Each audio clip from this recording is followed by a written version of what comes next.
মা ও এই ইয়েটার মধ্যে কি পেয়েছে আমি বুঝি না। এটা কি জিনিস? এটা আমি আগে কোনোদিন দেখিনি। হ্যাঁ এই বাবা তুই দুষ্টু করছিস কিন্তু। আমি নাই এইখানে গিয়ে বসেছি। বাবাই তুই তো রাত্রির মধ্যেই শুতে পারিস। হ্যাঁ সেই শোয়া জায়গা করতে আমি ও বসিয়ে রেখেছি। আমরা আর একটা ছোট মনু আনবো তো, তাই হয়তো ও পাপার কাছে আর শোবে না, পাপার কাছে ওই ছোট মনু শোবে। আটকে দাও কিও আটকে দাও মা। আটকে দাও। বাবা দাঁতটা আটকে দাও, কেমন আটকে দাও। আটকে দাও। হ্যাঁ ও টিপ কাউন্টার টাটা। থেকে সরো সরো। আমার ছোট মনুটা আসছে তো। হ্যাঁ ছোট মনুটা রাস্তায় আছে, আসছে। হ্যাঁ, রাস্তায় আছে, আসুক।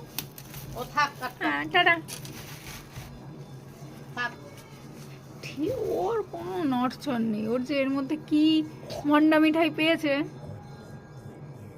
তুমি এবার বিকুগুলো খাও আর বেরোতে পারবে না। বাবা তুমি বিক্কু খেয়ে নাও।